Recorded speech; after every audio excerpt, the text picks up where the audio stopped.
Hello guys, ayan, shoutout sa mga may hilig mag-alaga ng mga isda. Ito guys, iba't ibang kulay na isda to.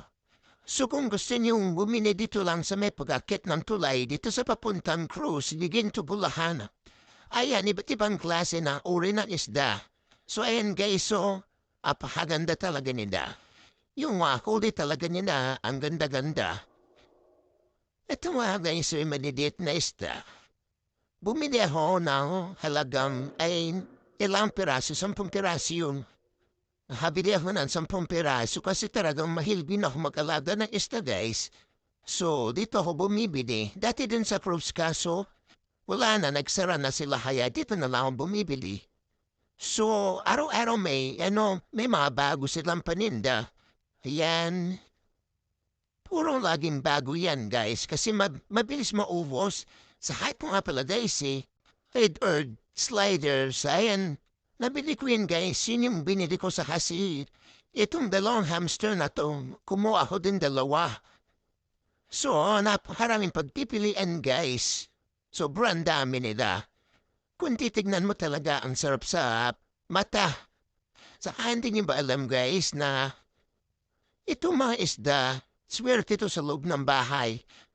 Try niyo mag-alaga guys, kaya ako nasasabi to kasi na-experience ko na kahit gaano kahirap ang buhay, hindi ako nawawalan.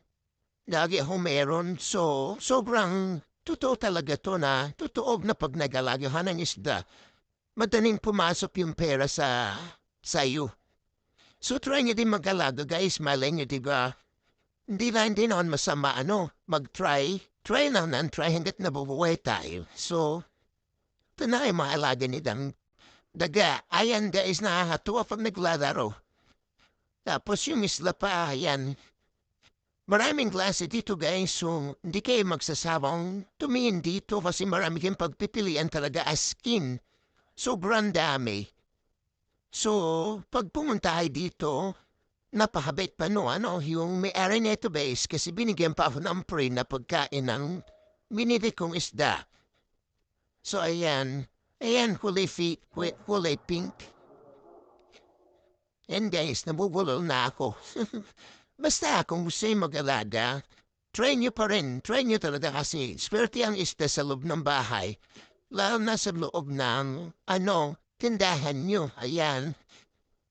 Pag di nyo afford yung mamahal guys, gaya ng ito, mahal talaga itong mga to. Kaya, pwede mo kayong bumili yung mura silang paninda. May tig 20 sila, tig 13, may tig 10. Ayan, may tig 50. So, ayan guys, yun na may pa-advise ko sa inyo. Ayan. Thank you for watching, guys.